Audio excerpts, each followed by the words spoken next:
प्यारे साथियों, यदि आप लोग भी क्लास 12th का फाइनल एग्जाम 2025 में देने जा रहे हो तो यह वीडियो आपके लिए काफ़ी इंपॉर्टेंट होने वाला है। क्योंकि प्यारे साथियों, अभी के इस वीडियो में ना हम लोग हिस्ट्री का चैप्टर नंबर जो आपका 2 है, चैप्टर का नाम है राजा, किसान और नगल।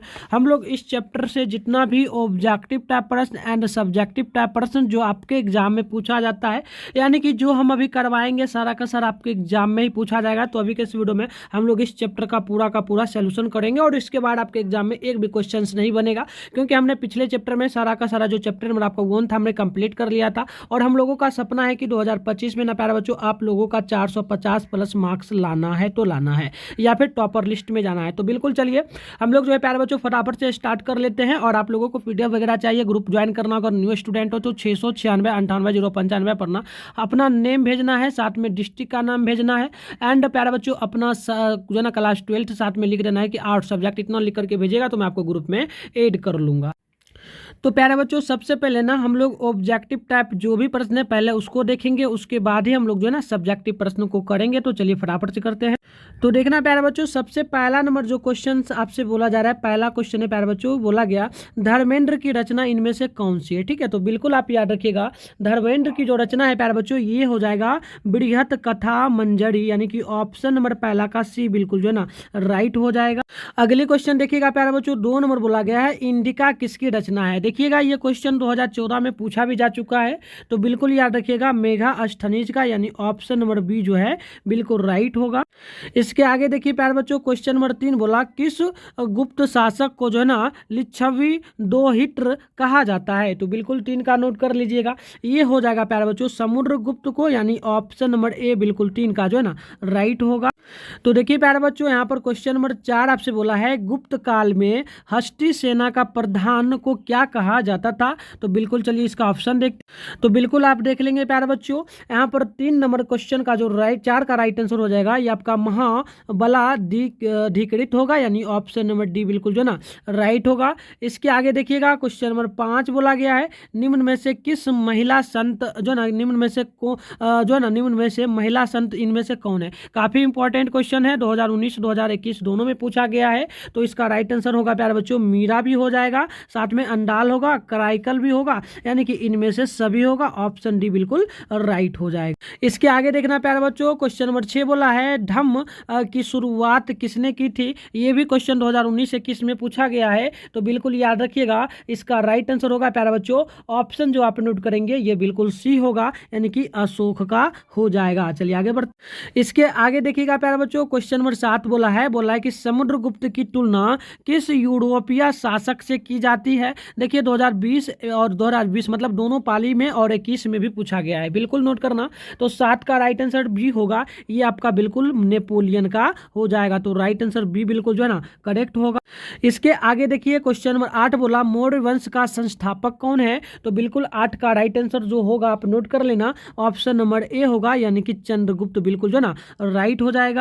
एंड क्वेश्चन नंबर 9 को देखिए प्यारे बच्चों चंद्रगुप्त की मृत्यु कहाँ हुई थी। तो बिल्कुल इसका राइट आंसर, तो बिल्कुल देखिए इसका राइट आंसर सी होगा, ये आपका सरवन लोग जो ना गोला में होगा, जो ना बेल गोला में, सरवन वेल गोला में, यानी ऑप्शन सी बिल्कुल राइट होगा। इसके आगे देखिएगा क्वेश्चन नंबर 10 बोला है आपसे, और 10 नंबर क्वेश्चन है कि चंद्रगुप्त मौर्य किस धर्म को मानने वाला था। तो बिल्कुल आप नोट करेंगे 10 का, तो राइट आंसर होगा बी, यानी कि जैन धर्म को वो क्या करते थे, मानते थे। इसके आगे आप देखिए क्वेश्चन नंबर आपसे 11 बोला जो ना मौर्य वंश का अंतिम राजा कौन था। तो 11 का राइट आंसर ऑप्शन नंबर आप नोट करेंगे तो ये आपका जो ना बृहद्रथ हो जाएगा, यानी ऑप्शन नंबर डी बिल्कुल जो ना राइट होगा। क्वेश्चन नंबर आप 12 को देखेंगे, बोला गया मौर्य कालीन जो ना तक साल का प्रधान कौन था। ये क्वेश्चन 2011 में पूछा गया है। तो 12 का नोट कर लेना, ऑप्शन नंबर सी होगा, ये आपका पन्या अध्यक्ष होगा, पन्याध्यक्ष, यानी ऑप्शन नंबर सी बिल्कुल जो ना राइट हो जाएगा। इसके आगे देखिएगा क्वेश्चन नंबर 13 बोला गया कि मौर्य वंश की राजधानी कहाँ थी, तो 13 का राइट आंसर आप नोट करेंगे तो ये बिल्कुल हो जाएगा पाटलिपुत्र, जिसको प्यारे बच्चों पटना कहा जाता है। तो ऑप्शन नंबर आप नोट करेंगे तो सी बिल्कुल जो है ना राइट हो जाएगा, आप देख लीजिए। इसके आगे देखिए क्वेश्चन नंबर 14 बोला मौर्यकालीन कलिंग राज कहाँ स्थित है, तो ये राज्य प्यारे बच्चों कौन सा राज्य है, तो मौर्यकालीन कलिंग एक राज्य का नाम है। तो बिल्कुल आप नोट करेंगे ये जो स्थित है ना प्यारे बच्चों, ये कहाँ पर स्थित है, तो उड़ीसा में। कहाँ स्थित है प्यारे बच्चों, जो ना बिल्कुल उड़ीसा में स्थित है। तो चलिए इसका ऑप्शन भी हम लोग फटाफट से जो है ना देख लेते हैं। तो बिल्कुल देखिए ऑप्शन नंबर सी बिल्कुल जो ना राइट होगा। इसके आगे देखिए क्वेश्चन नंबर 15 है मौर्य शासन काल में जो है ना समाहर्ता कौन था, तो बिल्कुल 15 का आप नोट करेंगे, ऑप्शन बी होगा, ये राजक्रिया कर संग्रह अधिकारी हो जाएगा। ऑप्शन नंबर बी बिल्कुल 15 का जो है ना राइट हो जाएगा। इसके आगे बढ़ते हैं क्वेश्चन नंबर 16 बोला गया मौर्य काल में ब्रह्म देह जो ना बराह देह क्या था, तो आप 16 का नोट करेंगे, ऑप्शन सी होगा भूमि दान हो जाएगा। क्या हो जाएगा, भूमि दान, यानी ऑप्शन सी बिल्कुल राइट होगा। अगली क्वेश्चन आप 17 नंबर देखेंगे अशोक का व्यक्तिगत धर्म क्या था, तो बिल्कुल आप नोट करना 17 का राइट आंसर ऑप्शन ए होगा, ये आपका जो ना बौद्ध धर्म होगा, यानी ऑप्शन नंबर ए बिल्कुल जो ना राइट होगा। आगे बढ़ते हैं क्वेश्चन नंबर जो ना आपसे 18 बोला अशोक ने महेंद्र और जो ना संघमित्रा को किस जो ना धर्म प्रचार के लिए किस देश में भेजा था, ठीक है, किस देश में, तो बिल्कुल देखिए 18 का राइट आंसर डी होगा, ये आपका जो है ना जो है ना सिंहर द्वीप या फिर श्रीलंका, ये दोनों में भेजा गया। तो ऑप्शन डी बिल्कुल यहाँ पर जो है ना राइट हो। इसके आगे देखना प्यारे बच्चों क्वेश्चन नंबर 19 बोला गया अशोक किस वंश का शासक था, तो बिल्कुल देखिए 2010, 2014, 2020, 2020 के दोनों पाली में, साथ में 2021, मतलब 5 साल लगातार पूछा गया क्वेश्चन है। तो बिल्कुल देखिए 19 का ऑप्शन नंबर बिल्कुल आप भी नोट कर लेना, ये आपका मौर्य वंश हो जाएगा। ठीक है, आगे बढ़ते हैं क्वेश्चन आप देखेंगे प्यारे बच्चों क्वेश्चन नंबर 20 बोला गया अशोक कौन से जो है ना बौद्ध भिक्षु के प्रभाव में आकर बौद्ध धर्म का समर्थक बन गया, तो बिल्कुल आप 20 का नोट करना, ऑप्शन ए होगा, ये आपका उपगुप्त हो जाएगा। इसके आगे बढ़ते हैं क्वेश्चन नंबर 21 बोला गया राजगृह का नगर वधु क्या था, तो 21 का राइट आंसर हो जाएगा, ऑप्शन डी, ये आपका जो ना हो जाएगा सालवती। ठीक है, चलिए आगे बढ़ते हैं क्वेश्चन नंबर 22 बोला गया किसने लिखा कि वास्तविक जो ना सुकर्म वह है जिससे प्रजा सुखी तथा प्रसन्न हो, तो बिल्कुल आप 22 का नोट करिए, ये लिखा गया था कौटिल्य के द्वारा, यानी ऑप्शन डी बिल्कुल राइट हो जाए। उसके बाद देखिएगा 23 नंबर क्वेश्चन है जो ना चंद्रगुप्त मौर्य के काल में कलिंग की राजधानी क्या थी, तो बिल्कुल आप नोट करना, वो थी प्यारे बच्चों पटना। क्या थी, पटना थी, यानी कि पाटलिपुत्र। चलिए ऑप्शन नंबर डी में ये दिया गया हो, तो बिल्कुल आप देखिए ऑप्शन नंबर डी यहाँ पर बिल्कुल जो ना राइट होगा। इसके आगे देखिए क्वेश्चन नंबर 24 बोला गया आर्यभट्ट कहाँ का वासी था, यानी कहाँ का रहने वाला था, तो बिल्कुल आप 24 का नोट करना, ऑप्शन डी होगा, पटना का रहने वाला था। कहाँ का, पटना का। ठीक है, आगे बढ़ते हैं क्वेश्चन नंबर 25 बोला जो ना द्वितीय नगरीकरण के नगरों को क्या कहा जाता था, तो बिल्कुल आप नोट करना, इसे कहा जाता है जो ना लोह युगीन नगर, ऑप्शन सी करेक्ट है। अगली क्वेश्चन आप देखिए 26 है, बोला गया भारत का प्राचीनतम ज्ञान अभिलेख कौन है, तो बिल्कुल नोट करना 26 का ऑप्शन सी होगा, ये आपका जो ना प्यारे बच्चों बोगजागोई का अभिलेख होगा, ऑप्शन बिल्कुल यहाँ पर सी करेक्ट होगा। इसके आगे देखना क्वेश्चन नंबर 27 है मेघा अष्टानीज किस यूनानी शासक के राजदूत के रूप में पाटलिपुत्र आया था, तो 27 का आप नोट कर लेना, राइट आंसर बिल्कुल यहाँ पर जो ना सी करेक्ट होगा, यानी कि ये आपका जो ना सेल्यूकस हो जाएगा, ऑप्शन सी। अगली बढ़ते हैं क्वेश्चन की ओर, देखिए 28 नंबर है, बोला गया कलिंग युद्ध का वर्णन किस अभिलेख में लिखा गया है, तो बिल्कुल आप 28 नंबर का नोट करना प्यारे बच्चों, ये आपका बिल्कुल क्या होगा 13वें लेख में। चलिए बढ़ते आगे, तो बिल्कुल देखिए 13वें जो ना शिला लेख में, यानी ऑप्शन क्या होगा, डी बिल्कुल करेक्ट होगा। आगे बढ़ते हैं क्वेश्चन नंबर 29 बोला गया चीनी यात्री फाहियान किस देश का जो है ना जो ना क्या है, फिर से देखना, चीनी यात्री फाहियान किस शासक के काल में भारत आया था, किस शासक काल में, 2014 में ये क्वेश्चन पूछा गया था, तो बिल्कुल याद रखिएगा, ये होगा प्यारे बच्चों विक्रम आदित्य या फिर चंद्रगुप्त द्वितीय के काल में, ऑप्शन बी करेक्ट है। इसके आगे देखना क्वेश्चन 30 है, मेगास्थनीज किस भारतीय शासक के जो ना दरबार में आया था? तो 30 का ऑप्शन नंबर बिल्कुल सी नोट कर लेना, ये आपका चंद्रगुप्त के काल में होगा। क्वेश्चन नंबर 31 देखिए, बोला गया किस अभिलेख में जो है ना सती प्रथा का उल्लेख मिलता है? तो बिल्कुल आप नोट करना, 31 का ऑप्शन भी होगा, ये आपका एरन अभिलेख होगा। इसके आगे देखना क्वेश्चन नंबर 32 है, बोला गया वानभट्ट की रचना जो ना कादम्बरी किस शासन काल का वर्णन है? तो बिल्कुल आप नोट करना, इसका राइट आंसर होगा क्या? तो बिल्कुल नोट कर लीजिए, डी होगा हर्षवर्धन का। किसका होगा? हर्षवर्धन का। अगली क्वेश्चन 33 नंबर है, बोला गया चंद्र संबंत कब और किसके द्वारा शुरू किया गया है? तो बिल्कुल आप ये नोट कर लेना, ये किया गया है प्यारे बच्चों चंद्रगुप्त प्रथम के द्वारा। ठीक है, चलिए देख लेते हैं।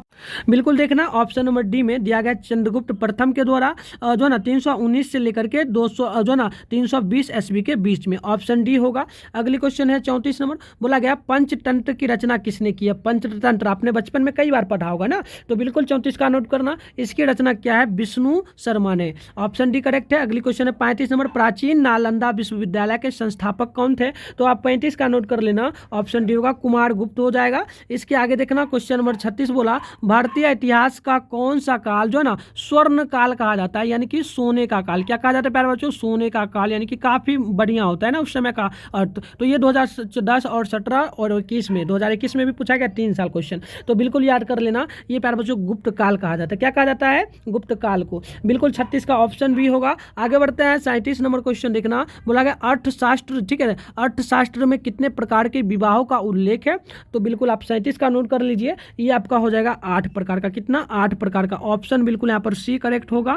आगे बढ़ते हैं प्यारे बच्चों, 38 नंबर क्वेश्चन है, अर्थशास्त्र की रचना कब हुई? तो बिल्कुल देख लेना, इसका रचना जो हुआ है ना, आप याद कर लेना, ये हुआ है 3री शताब्दी जो ना ईसा पूर्व, यानी ऑप्शन सी बिल्कुल यहाँ पर जो ना राइट हो जाएगा। आगे देखिएगा क्वेश्चन नंबर 39, बोला नालंदा विश्वविद्यालय के छात्र इनमें से कौन थे? तो बिल्कुल याद करना, हुएनसंग नालंदा विश्वविद्यालय के छात्र। अगली क्वेश्चन देखिएगा 40 नंबर, बोला गया किस गुप्त शासक को उसके सिक्का और वाणी, यानी कि वाणी बजाते हुए दिखाया गया है? तो बिल्कुल नोट करना, ये जो है ना समुद्रगुप्त को दिखाया गया है, ऑप्शन सी हो।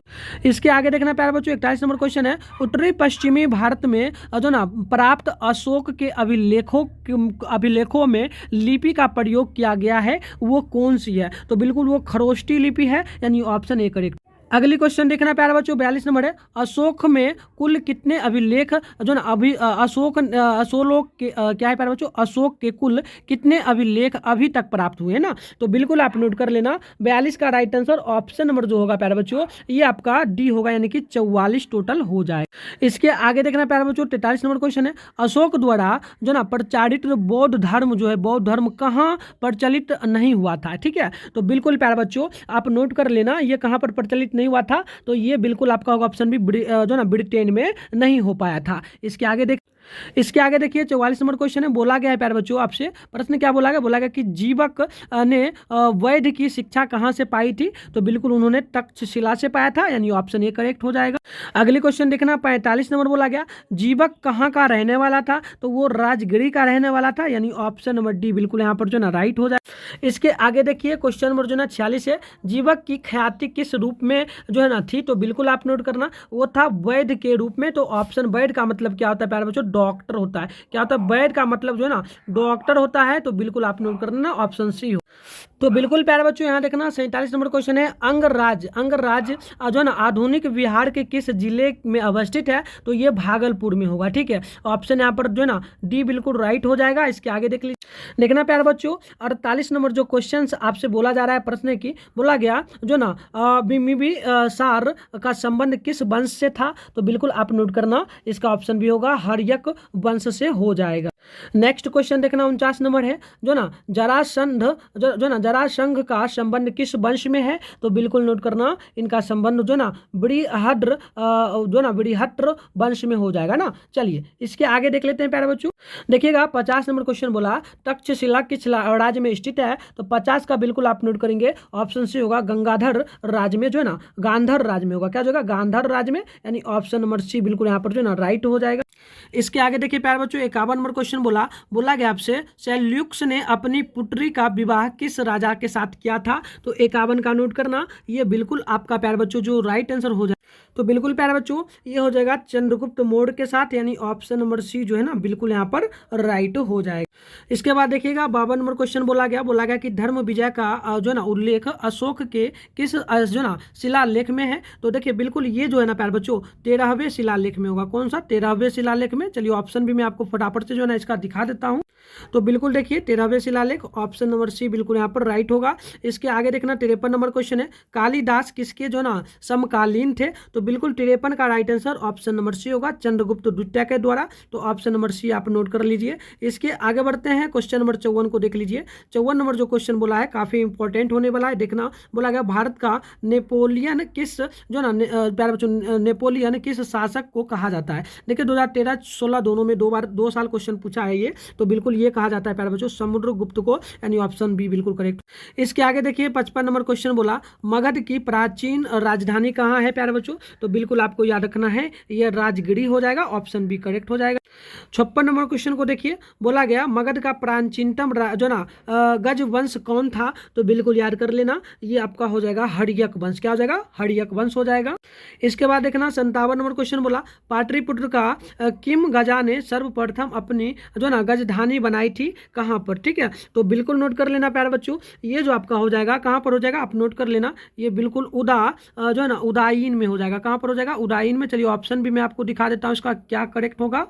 तो बिल्कुल देखिए ऑप्शन नंबर सी में ये बिल्कुल दिया गया है। ठीक है, चलिए इसके आगे बढ़ते हैं। क्वेश्चन नंबर 58 को आप देखेंगे बोला गया कि पाटलिपुत्र नगर की स्थापना उदयीन ने किस जो ना नदी के संगम पर की थी। ये 2020 और 15 दोनों में क्वेश्चन पूछा है। तो बिल्कुल याद रखिएगा ये आपका गंगा नदी पर, साथ में सोन नदी पर एंड पुनपुन पर, यानी ऑप्शन नंबर डी में दिया है इनमें से सभी पर। तो बिल्कुल ऑप्शन डी करेक्ट हो जाएगा इसका। इसके आगे आप देखेंगे तो क्वेश्चन नंबर जो है ना आपसे 59 नंबर बोला जा रहा है प्रश्न की बोला गया रथमूसल नामक आक्रामक यंत्र का प्रयोग किस जनपद में सबसे पहले किया गया था। तो 59 का आप नोट कर लेना, राइट आंसर सी होगा मगध में। क्या हो जाएगा? मगध में, बिल्कुल करेक्ट।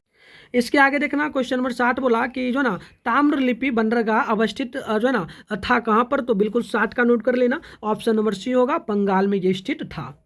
इस क्वेश्चन को देखना काफी इंपॉर्टेंट है प्यारे बच्चों, और ये क्वेश्चन जो है ना कई बार पूछा जा चुका है। देखना 61 नंबर क्वेश्चन है बोला गया इलाहाबाद पर जो ना प्रशासित का लेखक कौन है। ठीक है, तो बिल्कुल देखिए 2013 में, 15 में, 17, 2020, 21, यानी कि ये 5 साल लगातार क्वेश्चन पूछा गया, जो कि प्रथम पाली में ही पूछा गया है। तो इसका राइट आंसर सी होगा, हरिसन हो जाएगा। क्या हो जाएगा? हरिसन। अगले क्वेश्चन को देखना प्यारे बच्चों 62 नंबर है कि चाणक्य भारत की किस जो ना शिक्षण संस्थान में अध्ययन यानी कि वो पढ़ाई किए थे। ठीक है, तो बिल्कुल याद रखिएगा वो क्या थे प्यारे बच्चों तक्षशिला विश्वविद्यालय में, जो कि आपका पड़ता है प्यारे बच्चों पटना में ही। तो ऑप्शन नंबर बी यहाँ पर बिल्कुल जो ना राइट हो जाएगा।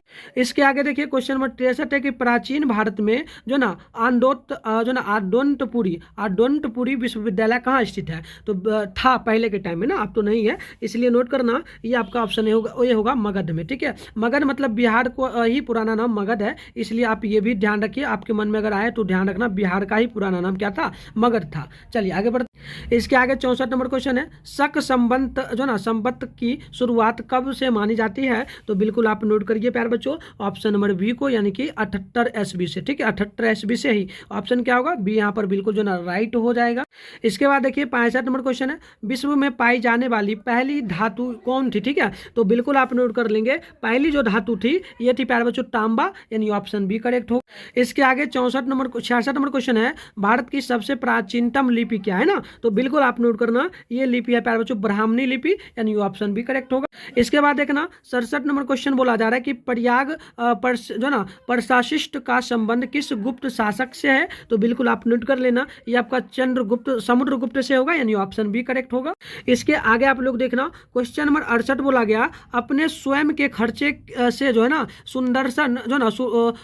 सुदर्शन झील की जो ना मरम्मत किसने कराई थी। तो बिल्कुल अपने खर्चे से। ठीक है, देखिए क्वेश्चन ये 2020 में पूछा जा चुका है, तो बिल्कुल आप नोट करना वो थे प्यारे बच्चे जो ना रुद्र दमन, यानी ऑप्शन बिल्कुल सी करेक्ट हो जाए। इसके बाद देखना 69 नंबर क्वेश्चन जो है ना आपसे बोला गया अशोक किस वंश का शासक था। 2020 में ये क्वेश्चन पूछा जा चुका है, तो बिल्कुल याद रखना मोड का जो ना वो शासक था। इसके आगे देखना 70 नंबर क्वेश्चन है, अर्थशास्त्र के लेखक कौन है प्यारे बच्चों। तो देखिए 2015, 2020, 2021 में भी पूछा जा चुका है और ये क्वेश्चन जो है ना प्यारे बच्चों रिपीट हो रहा है लगभग 3 साल पे, ठीक है। तो 3 साल पे यानी कि 2025 जब आएगा प्यारे बच्चों तो बिल्कुल ये क्वेश्चन पूछे जाने की संभावना है। तो बिल्कुल याद रखिए इसका शासक हो जाएगा Kautilya, option number D naught कर लेना। 71 नंबर क्वेश्चन बोला गया आपसे कि कलिंग जो ना कलिंग की लड़ाई कब जो है ना कब रली गई थी, ये 2021 में पूछा गया। तो अगली साल जो है ना मतलब 2000 ये 3 साल का डिफरेंट हो यानी कि पूछने जाने की संभावना है। तो 261 ईस्वी पूर्व, ऑप्शन नंबर ए बिल्कुल यहाँ पर आप लोग नोट कर लेंगे। आगे बढ़ते हैं 72 नंबर क्वेश्चन बोला गया जो ना मुद्रा राक्षस किसकी रचना है, ये भी 2021 में पूछा गया है। तो आप नोट कर लेना, ऑप्शन बी होगा ये आपका विशाखा दत्त हो जाएगा, यानी ऑप्शन बी बिल्कुल करेक्ट है। अगली क्वेश्चन आप देखना 73 नंबर है, वेदों की संख्या कितनी है, ये भी 2021 में पूछा गया, 25 में पूछे जाने की संभावना बहुत ज्यादा है, ठीक है। तो बिल्कुल नोट कर लेना, right answer option number A होगा, ये बिल्कुल आपका 4 हो जाएगा, ठीक है। चलिए आगे बढ़ते, इस क्वेश्चन को भी देखना। 74 नंबर है, कनिष्क जो ना कनिष्क का राजा जो ना प्यारे बच्चों राजा जो ना देख लेना राज्योरोहण, ठीक है, यानी कि उनका राज्य में क्या गया, एक सेकंड देख लेना प्यारे बच्चों, यानी कि राज्योरोहण कब हुआ, ठीक है, यानी कि उनका तिलक कब हुआ था, ठीक है। तो बिल्कुल नोट कर लेना, यानी कि कौन से देश में, कनिष्क देश में, ये 2024 का 21 का पूछा गया क्वेश्चन है। तो आप 74 का नोट करना, ऑप्शन नंबर बी होगा, ये आपका 78 ईस्वी में हुआ था, ठीक है। इसके बाद देखना 75 नंबर क्वेश्चन बोला गया प्यारे बच्चों कि मालविका निगमित्र किसकी रचना है। तो इसकी लेखक कौन है, इसके लेखक कौन है, ये पूछा गया 2021 का ये क्वेश्चन पूछा गया है। तो याद रखना ये आपका कालिदास का होगा। आगे बढ़ते हैं, क्वेश्चन नंबर 76 आपसे बोला गया है, प्रश्न है कि प्रयाग परिशिष्ट जो ना प्राशिष्ट अष्टम अभिलेख किस लिपि में है, ये भी क्वेश्चन 2021 का पूछा गया है। तो नोट करना 76 का ऑप्शन नंबर बिल्कुल यहाँ पर जो ना बी होगा, ब्राह्मणी में। आगे बढ़ते हैं, क्वेश्चन नंबर 77 को आप देख लेना, बोला गया प्यारे बच्चों कि धम्मा जो ना धम्मा प्यारे बच्चों एक सेकंड देखना, धम्म महा माट्रो को किसने जो ना नियुक्त किया था, ये व्यक्ति का नाम था। तो इसको किसने नियुक्त किया था, तो 2021 का ये भी क्वेश्चन पूछा गया है। तो बिल्कुल ध्यान रखिए ये आपका ऑप्शन बी होगा, ये आपका अशोक का हो जाएगा। इसके आगे आप देखना क्वेश्चन नंबर 78 बोला गया, जीवन वैद्य किस राजवंश के काल में थे, ये भी 2021 का पूछा गया है। तो याद रखिए ऑप्शन सी होगा, हड़ियक का। तो इस प्रकार से क्वेश्चन समाप्त। तो प्यारे बच्चों ऑब्जेक्टिव टाइप का जो भी प्रश्न था हमने टोटल जो है ना अभी समाप्त कर लिया है, टोटल पूरा का पूरा समाप्त हो चुका है। अब चलिए सब्जेक्टिव क्वेश्चन हम कर लेते हैं, ठीक है। अगर आप लोग डेली जो है ना प्यारे बच्चों लाइव में डेली अगर आप लोग रात में 8 बजे जुड़ते हो तो सब्जेक्ट जो आपका आर्ट्स है ना प्यारे बच्चों, ये आपका बहुत ही जल्द सिलेबस वाइज आपका जो है ना प्यारे बच्चों सिलेबस वाइज आपका समाप्त हो जाएगा, ठीक है। चलिए बढ़ते आगे।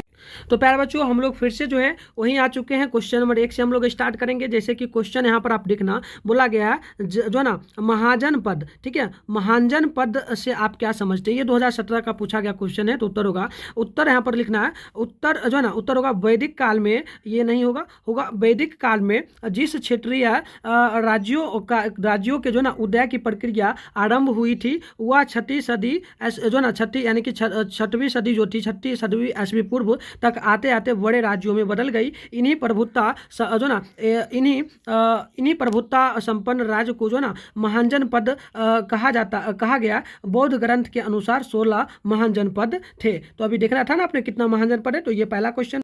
अब देखना यहाँ पर क्वेश्चन नंबर 2 है प्यारे बच्चों, बोला गया कि मगध साम्राज्य पर टिप्पणी लिखना है आपको खुद से। तो बिल्कुल उत्तर होगा मगध एक जो ना भूत प्राचीन तथा शक्तिशाली महाजनपद था, जिसमें जो ना इसमें दक्षिण बिहार के वर्तमान पटना तथा गया जिले सम्मिलित थे। छठी और जो ना 4वीं शताब्दी ईस्वी पूर्व के बीच के काल में यह महाजनपद बहुत शक्तिशाली बन गया। इस राज्य की स्थिति अधिक जो ना दृढ़ होने के विशेष कारण थे। इसकी प्राचीन राजधानी कहाँ थी, राजगिरी थी। राजगिरी का मतलब राजगीर होता है। राजगीर के जो ना इर्द गिर्द पहाड़ियाँ थी जो इसकी प्राकृतिक रूप से रक्षा करती थी। इसके आगे आप देखना, इसके आगे उत्तर होगा प्यारे बच्चों, यहाँ की भूमि बहुत उपजाऊ थी। इसकी सिंचाई गंगा तथा सोन नदियों के पानी से होती थी तथा इसमें बहुत अच्छी फसल उगती थी। गंगा और सोन नदियों में जो ना नौकाओं द्वारा यातायात, यानी नौकाओं का मतलब होता है ना होता है, ठीक है, नैया जो पानी पे चलता है ना नदियों में, तो इसकी सुविधा भी जो ना यातायात की सुविधा भी मगध की समृद्ध का कारण था। तो इस प्रकार से ये क्वेश्चन समाप्त हो गया। इसके आगे देखना क्वेश्चन नंबर 3 बोला जा रहा है कि मौर्यकालीन कला तथा का जो ना स्थापत्य का वर्णन करें। ये भी 2019 का पूछा गया क्वेश्चन है। तो बिल्कुल उत्तर होगा कि मौर्यकालीन कला एवं जो ना स्थापत्य का जो ना सर्वश्रेष्ठ नमूना इस समय के स्तंभ एवं जो ना दक्षिणी की मूर्ति है। सांची और जो ना सारनाथ आदि जगहों पर मौर्यकालीन स्तूप मिले हैं। इस समय मूर्ति निर्माण में गंगाधर तत्व एवं मथुरा शैली का विकास हुआ। अशोक द्वारा जो ना 84,000 बौद्ध स्तूपों तथा बिहार का निर्माण करवाया गया था। इस काल में पर्वतों को काट करके जो ना गुहा गिरिहो यानी कि गुहा गिरिहो का भी यानी कि गुफा का निर्माण किया जा रहा था। और बराबर की पहाड़ियों एवं जो ना नागार्जुनी पहाड़ियों में आज भी ये सभी गुफा दिखाता है। नागार्जुन आपने नाम भी सुना होगा, जो कि एक स्टेट है। इसके आगे देखना 4 नंबर क्वेश्चन है, अशोक के जो ना धर्म से आप क्या समझते हैं? अशोक के धर्म से क्या समझते हैं? उत्तर होगा, अशोक ने अपनी प्रजा के नैतिक उत्थान के लिए जो नियम का प्रतिपादन किया उसे अशोक के थम कहा जाता है। थम जो ना धर्म के विशेषताओं को निम्न रूप से उल्लेख किया गया है। आप इस प्रकार से लिख सकते हैं। ये सारा 5 नंबर में क्वेश्चन पूछा जाता है। पहला आप लिख सकते हैं असहिंसा, ठीक है। असहिंसा में होगा असहिंसा करना अशोक के धर्म की प्रमुख विशेषता थी। अशोक ने जिस मनुष्य ही नहीं, ठीक है ना, सिर्फ मनुष्य ही नहीं बल्कि पेड़ पौधों और जीव जंतुओं की हत्या करने से भी रोकते थे। उसके बाद दूसरा पॉइंट में लिखना है कि आदर करना। अशोक के धर्म की प्रमुख विशेषता यह भी थी कि दूसरे धर्म का वो आदर करने के लिए जो है ना करने के लिए भी कहते थे। इसके आगे प्यारे बच्चों तीसरा पॉइंट लिखना है नैतिकता। अशोक के धर्म की प्रमुख विशेषता यह भी थी कि वह नैतिकता को मानते थे। तो इस प्रकार से करेक्ट हो। और भी इसमें एक पॉइंट आपको लिखना है, चौथा पॉइंट लिखना है प्यारे बच्चों की सत्य बोलना। तो देखिए उत्तर होगा अशोक के धर्म की प्रमुख विशेषता थी कि धर्म लोगों को सत्य बोलने के लिए कहते थे। तो इस प्रकार से ये काफी इंपॉर्टेंट क्वेश्चन 4 नंबर था। ये 5 नंबर में पूछे जाने लायक क्वेश्चन था, तो इसे जरूर देखना। मतलब हम जो अभी कर रहे हैं ना 2 नंबर से लेकर के 5 नंबर तक सारा क्वेश्चन जो पूछा जाएगा ये हम सारा कंप्लीट अभी कर रहे हैं, ठीक है। चलिए क्वेश्चन 5 है, अशोक ने बौद्ध धर्म के प्रचार प्रसार के लिए क्या कार्य किया? तो उत्तर होगा कलिंग युद्ध के उपरांत अशोक ने बौद्ध धर्म के प्रचार के लिए जो है ना तन मन धन से कार्य किया। अशोक ने महात्मा बुद्ध से जो है ना संबंधित तीर्थ स्थानों यानी कि जो ना लुम्बिनी और कपिल वस्तु गया उस कुशीनगर तथा जो ना श्रावस्ती की यात्राएं की और जिन सिद्धांतों का प्रचार किया उनका पालन स्वयं भी किया। अशोक ने बौद्ध धर्म के नियमों को शिलाओं स्तंभ गुफाओं पर खुदवाया। इसके आगे आप देखना प्यारे बच्चों, इसके आगे उत्तर होगा उसने अशोक स्तूप को बनवाया। अशोक स्तूप आपने नाम भी सुना होगा ना। उसके बाद उसने बांध भिक्षा जो ना शिक्षाओं को आर्थिक सहायता दी। बांध धर्म की आंतरिक फूट को दूर करने के लिए पाटलिपुत्र में बौद्धों की तीसरी संगीति का आयोजन भी किया। बौद्ध धर्म देखिएगा, बौद्ध धर्म प्रचार के लिए अशोक ने श्रीलंका में अपने पुत्र महेंद्र और पुत्री जो थी ना संघमित्र को भेजा। इस प्रकार अशोक ने बौद्ध धर्म का विश्व में जो ना प्रचार किया और बहुत ज्यादा फैला दिया। इसके आगे क्वेश्चन आप देखना 6 नंबर बोला गया कि मौर्यकालीन इतिहास के किन्हीं दो प्रमुख साहित्यिक स्रोतों के नाम लिखिए। ये क्वेश्चन 2022 में पूछा जा चुका है, संभावना है कि 2025 में जरूर पूछा जाए, ठीक है। तो बिल्कुल देखिए उत्तर होगा प्यारे बच्चों कि मौर्यकालीन इतिहास के 2 प्रमुख साहित्य स्रोत निम्न प्रकार से, पहला होगा इंडिका, दूसरा हो जाएगा अर्थशास्त्र। करेक्ट आंसर हो जाएगा। इसके आगे देखना क्वेश्चन नंबर 7 है, कलिंग युद्ध का अशोक पर क्या प्रभाव पड़ा? 2022 का पूछा गया क्वेश्चन है। तो उत्तर होगा कलिंग युद्ध के परिणाम स्वरूप अशोक का जीवन बिल्कुल बदल गया। उसके जीवन में आए कुछ महत्वपूर्ण परिवर्तन निम्नलिखित हैं। तो हम पॉइंट वाइज लिखे हैं, आप बिल्कुल यहाँ पर देखना पॉइंट वाइज ही लिखा गया। तो देखिए पॉइंट वाइज है, पहला लिखना है कि कलिंग युद्ध में हुए रक्तपात यानी कि जो खून वगैरह बहा था देख करके अशोक ने युद्ध घोष को जो ना स्थान पर धर्म घोष करने का फैसला लिया। यानी कि युद्ध को क्या क्या धर्म में बदल दिया। यानी वो अब जो है ना हिंसा को छोड़ करके अहिंसा यानी कि अच्छी तरीके से वो पुजारी बन गए और जो है ना अधर्म को उन्होंने वहीं छोड़ दिया। दूसरी पॉइंट है कि इस युद्ध के बाद अशोक अहिंसा का पुजारी बन गया। अशोक युद्ध के साथ साथ उसने मांस खाना और शिकार करना भी बंद कर दिया था। इसके आगे आपको पॉइंट लिखना है जो ना तीसरा लिखना, अशोक ने बौद्ध धर्म ग्रहण कर लिया, उसे राजधर्म घोषित करके इसके प्रचार का कार्य भी जो ना वो जुट गए, अपने पुत्र के द्वारा करवाया। उसके बाद चौथा पॉइंट लिखना है, अशोक प्रजा के देखभाल करने वाला बन गया और उन्हें जो ना जनहित संबंधी जो ना अनेक कार्य किया। इसके आगे देखना क्वेश्चन आपका प्यारे बच्चों 8 नंबर है, बोला गया समुद्रगुप्त को भारत का नेपोलियन कहा जाता है। क्यों कहा जाता है? इसके बाद देखिए साहित्य जो ना इतिहासकार समुद्रगुप्त की तुलना नेपोलियन से क्यों करते हैं, कारण बताए। तो 2022 का ये क्वेश्चन पूछा जा चुका है। तो बिल्कुल प्यारे बच्चों, आप लोग इसका उत्तर देखना, उत्तर हो जाएगा कि भारत का नेपोलियन समुद्रगुप्त को कहा जाता है। भारत का नेपोलियन समुद्रगुप्त को कहा जाता है क्योंकि समुद्रगुप्त ने मगध राज्य की शक्तिशाली बनाया तथा छोटे छोटे राज्यों को जीत करके देश में राजनीतिक एकता की स्थापना की। समुद्रगुप्त को महान सैनिक सफलताओं के कारण डॉक्टर वी ए, ठीक है प्यारे बच्चों, डॉक्टर वी ए स्मिथ ने उसे भारत का नेपोलियन कहा। और नेपोलियन ही क्यों कहा? तो बिल्कुल देखिए, क्योंकि नेपोलियन ने लगभग सारे यूरोप का जीता था और समुद्रगुप्त ने भी सारे भारत को जीता था और उस भारत में कोई भी शासक उसकी सत्ता को चुनौती देने वाला नहीं था, इस कारण से। चलिए इसके आगे देखिए, क्वेश्चन जो है प्यारे बच्चों 9 नंबर बोला कि मेगास्थनीज कौन था। तो उत्तर होगा प्यारे बच्चों, मेगास्थनीज कौन था? तो यहाँ पर पॉइंट वाइज ही लिखा गया। देखिए मेगास्थनीज यूनान का राजदूत था और चंद्रगुप्त मौर्य के दरबार में आया था। उसके बाद आपको दूसरा पॉइंट लिख देना है, उसने अपनी यात्रा का विवरण अपने ग्रंथ इंडिका जो पुस्तक है उसमें दिया है। इस ग्रंथ से चंद्रगुप्त मौर्य और उसकी समकालीन शासन व्यवस्था के विषय में जानकारी मिलती है। तो इस प्रकार से उत्तर होगा। आगे बढ़ते हैं, क्वेश्चन नंबर 10 बोला कि सातवाहन राज्य के बारे में टिप्पणी लिखी। 2018 का क्वेश्चन पूछा गया है। तो उत्तर होगा सातवाहन भारत के प्राचीनतम राजवंशों में से एक था। इस वंश में इस वंश ने ईर्षा पूर्व यानी कि 230 वर्ष से लेकर के दूसरी सदी यानी कि ईर्ष्या के बाद तक मध्य भारत पर शासन किया। उसके बाद देखना सातवाहन राजवंश की स्थापना 2030 से लेकर के 2060 के 2030 है, 230 है, उसके बाद 260 की इस ईस्वी पूर्व के बीच में उन्होंने राजा शिमुक ने की थी। इसके बाद देखना सातवाहन वंश के प्रमुख राजा ये रहे थे। कौन कौन थे? तो पहला थे शिमुक, दूसरा थे सातकर्णी और सातकर्णी प्रथम थे। टोटल देखना प्यारे बच्चों यहाँ पर सातकर्णी प्रथम थे। साथ में गौतम बुद्ध का पुत्र सातकर्णी और यहाँ पर हो जाएगा वाष्टी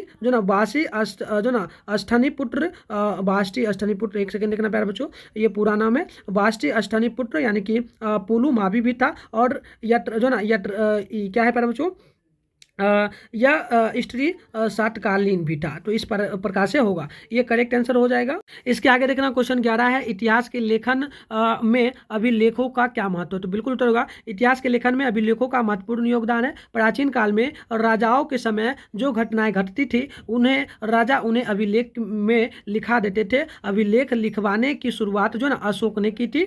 जब हम अभिलेख का और आगे उत्तर होगा अभिलेख का अध्ययन करते हैं तो हमें प्राचीन काल के इतिहास के बारे में पता चलता है। इस प्रकार हम कह सकते हैं कि इतिहास के लेखन में अभिलेख का महत्वपूर्ण योगदान रहा। आगे देखिए क्वेश्चन नंबर आपसे 12 बोला कि चंद्रगुप्त मौर्य की जीवनी और उपलब्धियों को समझाया। उत्तर होगा चंद्रगुप्त मौर्य भारत के महान सम्राट थे। उन्होंने मौर्य साम्राज्य की स्थापना की थी। चंद्रगुप्त मौर्य का जन्म 345 ईस्वी पूर्व हुआ था। ठीक है, उसके बाद देखिए उनका राज्यकाल 1322 मतलब 322 से लेकर के 298 ईस्वी पूर्व रहा था। इसके आगे देखिए चंद्रगुप्त मौर्य की क्या क्या उपलब्धियां थी, ये भी इसमें दी गई है। तो बिल्कुल पॉइंट वाइज है। पहला होगा उन्होंने मौर्य साम्राज्य की स्थापना की। दूसरा हो जाएगा कि उन्होंने कौटिल्य की मदद से अंतिम नंद शासक को हराया। साथ में तीसरा पॉइंट होगा उन्होंने पाटलिपुत्र मगध में केंद्रित नंद साम्राज्य और दक्षिण एशिया में सिकंदर साम्राज्य के नियुक्त या गठित यूनानी क्षत्रपों को हराया। साथ में चौथा पॉइंट होगा उन्होंने अपनी पश्चिमी सीमा का विस्तार किया और उसे सुरक्षित किया। इसके बाद पांचवा पॉइंट लिखना है आपको कि उन्होंने अपना साम्राज्य उत्तर पश्चिम में हिंदू कुश यानी कि अफगानिस्तान की सीमा तक फैला दिया था। तो इसके आगे आप देखना प्यारे बच्चों, इसके आगे 13 नंबर क्वेश्चन है। बोला गया हर्यक वंश का संस्थापक कौन था, उसका काल बताएं। तो बिल्कुल देखिए 2022 का पूछा गया क्वेश्चन है। तो उत्तर होगा कि हर्यक वंश के संस्थापक बिम्बिसाल थे। बिम्बिसाल का कार्य 400 544 से लेकर के 492 ईस्वी पूर्व तक रहा था। हर्यक वंश की स्थापना 544 ईस्वी पूर्व हुई थी। बिम्बिसार को मगध साम्राज्य का वास्तविक संस्थापक माना जाता है। हर्यक वंश नाग वंश की एक शाखा एक उपशाखा था। हर्यक वंश के 3 प्रमुख शासक थे। पहला था बिम्बिसार, दूसरा था अजात शत्रु, उसके बाद हो जाएगा उदीन। तो इस प्रकार से था। इसके बाद और भी लिखना है। हर्यक वंश की राजधानी पहले गिरी थी, ठीक है, पहले राजगिरी थी जो कि पटना होता है प्यारे बच्चों। इसके बाद देखिए बाद में उदयन के शासक के दौरान इसे पाटलिपुत्र ले जाया गया, यानी कि बिल्कुल वही नाम मतलब बदल दिया गया। पाटलिपुत्र भारत में वर्तमान पाटलिपुत्र भारत में वर्तमान में पटना के करीब में है, यानी कि पटना ही नाम आप पहले पड़ गया है ना। तो इस प्रकार से उत्तर होगा। आगे बढ़ते हैं। 54 नंबर क्वेश्चन है, समुद्रगुप्त पर एक संक्षिप्त टिप्पणी लिखना है आपको। तो उत्तर होगा गुप्त शासक चंद्रगुप्त प्रथम का उत्तराधिकारी उसका पुत्र कौन था, समुद्रगुप्त था। उसके बाद देखिए समुद्रगुप्त गुप्त वंश के चौथे शासक थे। उनका शासनकाल 335 से 380 ईस्वी के बीच में हुआ। समुद्रगुप्त को गुप्त वंश का महानतम राजा माना जाता है। वो एक उदार शासक थे। उसके बाद देखना वीर योद्धा, कला के संरक्षक, इतिहास काल। उसके बाद ए भी अस्थिम प्यारे बच्चों यहाँ देखना क्या हो जाएगा ए, और उसके बाद वी अस्थिम ने उन्हें भारत का नेपोलियन भी कहा था, जो कि डॉक्टर थे ना ए वी अस्थिम, ठीक है। उसके बाद देखिए इतिहास में समुद्रगुप्त का स्थान एक महान विजेता तथा प्रतिभाशाली सम्राट के रूप में स्वीकार भी किया गया है। तो इस प्रकार से आंसर होगा। अब देखना 15 नंबर क्वेश्चन है, अशोक के अभिलेखों का वर्णन कीजिए। तो उत्तर होगा महान सम्राट अशोक 40 से अधिक अभिलेख मिल चुके हैं। अशोक के अभिलेख की खोज 1750 ईस्वी में किया गया था।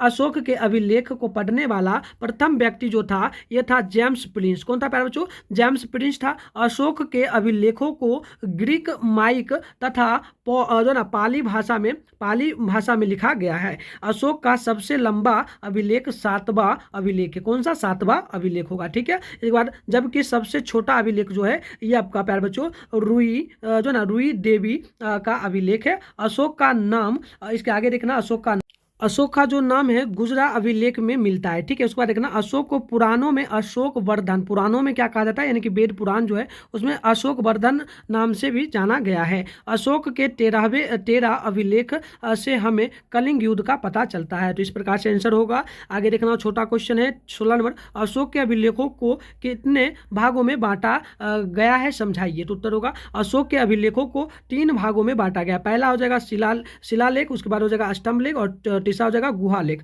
तो इस प्रकार से आंसर होगा। आगे बढ़ते हैं क्वेश्चन नंबर 17 बोला जा रहा है आपसे, प्रश्न कि मौर्यकालीन नगर प्रशासन पर प्रकाश डालें। तो बिल्कुल होगा मेगास्थनीज के अनुसार नगर का शासन प्रबंधन 30 सदस्यों की एक समिति के हाथों में था। यह समिति 6 समितियों में विभक्त थी। प्रत्येक समिति में 5 सदस्य होते हैं, ठीक है। उसके बाद देखिए ये समितियां इस प्रकार है, कौन कौन सी है तो वो भी जानिए, पॉइंट वाइज लिखा है। पहला होगा कि शिल्पकला समिति, इस समिति के लोग उद्योग बंधों का निरीक्षण एवं प्रबंध करते हैं। दूसरा होगा जनगणना समिति, यह समिति जन्म मरण का रेखा रखती है। साथ में तीसरा होगा वाणिज्य समिति, यह समिति जो है ना ये क्या होता है प्यारे बच्चों, ये देखना वाणिज्य समिति, यह समिति नाप तौल का निरीक्षण और क्रय विक्रय का निरीक्षण तथा प्रबंधन करती है। इसके आगे देखना छठा पॉइंट में होगा उद्योग समिति क्या है तो यह समिति उत्पादित वस्तुओं को देखभाल करती है। पांचवा पॉइंट होगा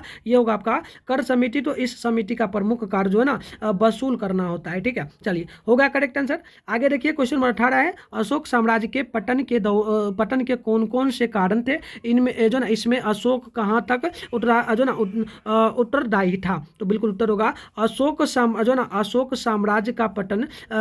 साम्राज्य के पतन का कारण ये यहाँ पर दिया गया है। तो उत्तर होगा ये 5 नंबर में क्वेश्चन होगा प्यारे बच्चों, 5 नंबर में पूछा जाएगा। तो बिल्कुल देखना होगा अशोक मौर्य वंश का सबसे महान शासक था, किंतु उसकी मृत्यु के बाद कोई 50 वर्ष यानी कि 322 से लेकर के 185 ईस्वी पूर्व में ही इतना बड़ा साम्राज्य नष्ट भ्रष्ट हो गया। इस साम्राज्य का पतन होने का निम्नलिखित कारण है। तो यहाँ पर दिया गया कारण पॉइंट वाइज, तो उत्तर होगा पहला का कमजोर उत्तराधिकारी होने के कारण, ठीक है।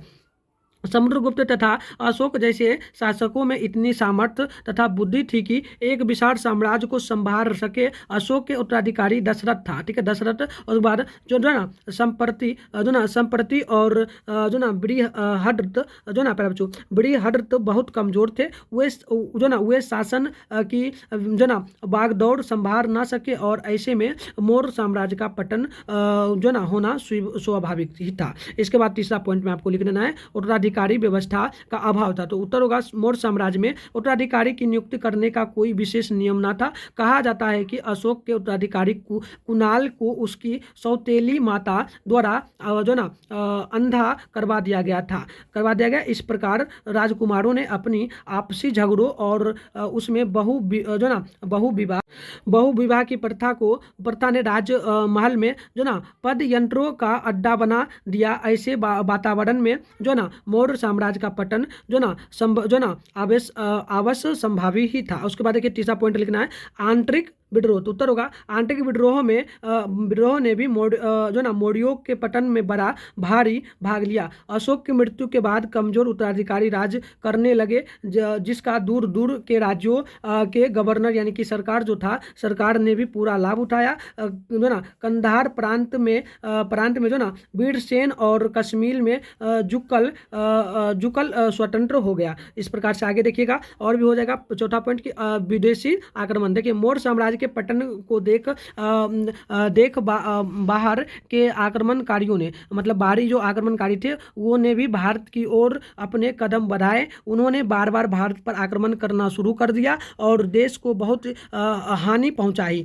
हिंद यूनानियों तथा जो ना हिंद पार्थियनों के आक्रमणों ने मौर्य साम्राज्य को बड़ा धक्का पहुंचाया। इसके आगे देखिएगा पांचवा पॉइंट होगा धन की कमी। तो अशोक के उत्तराधिकारी कुछ काल तक अपने आप को जो ना आंतरिक विद्रोह तथा विदेशी आक्रमणों से बचाते रहे, परंतु धीरे धीरे उनकी जो ना आर्थिक दशा खराब होती गई। धन की कमी और उसके जो ना अनुचित प्रयोग के कारण मौर्य वंश के अंतिम राजा साम्राज्य के लगातार बढ़ते जो ना दायित्वों को ना संभाल पाए। तो इस प्रकार से उत्तर होगा। आगे आप देखना ये क्वेश्चन नंबर 19 है, बोला गया गुप्त काल को भारत का जो ना स्वर्ण युग क्यों कहा जाता है। 2022 में क्वेश्चन पूछा जा चुका है ना, तो बिल्कुल मैं उत्तर बता दूं। प्यारे बच्चों उत्तर होगा गुप्त काल सांस्कृतिक विकास के दृष्टिकोण से भारतीय इतिहास में विशेष महत्व रखता है। इस काल में जो ना समाज हो जाएगा, उसके बाद धर्म कला, उसको स्थापत्य, शिक्षा, साहित्य एवं जो ना दर्शन के क्षेत्र में अभूतपूर्व प्रगति हुई। इनका जो ना संक्षेप में वर्णन इस प्रकार से है। तो बिल्कुल यहाँ पर पॉइंट वाइज है, जैसे कि सामाजिक व्यवस्था हो जाएगा। सामाजिक व्यवस्था में समाज में 4 प्रमुख वर्ण है। पहला ब्राह्मण, क्षत्रिय, वैश्य और हो जाएगा क्षुद्र के अलावा अनेक जातियां तथा उपजातियां भी थी। यह भी वर्ण और जाति व्यवस्था के नियम करे थे, परंतु जो ना संकट काल में निर्धारित व्यवसाय को छोड़कर दूसरा व्यवसाय अपनाने की अनुमति जो ना स्मृतिकारों ने दी। इसके बाद देखिएगा जो तीसरा पॉइंट होगा प्यारे बच्चों, तीसरा जो पॉइंट होगा धार्मिक स्थिति। तो बिल्कुल होगा गुप्त काल धार्मिक दृष्टिकोण से ब्राह्मण धर्म के जो ना पुनरुत्थान का जो ना युग था। इस समय ब्राह्मण धर्म की प्रतिष्ठा स्थापित हुई। तीसरा पॉइंट लिखना है स्थापत्य कला का विकास। तो बिल्कुल होगा स्थापत्य कला के क्षेत्र में मंदिरों का निर्माण सबसे महत्वपूर्ण है। गुप्त काल में मंदिर को बनवाने का शुरुआत हुआ।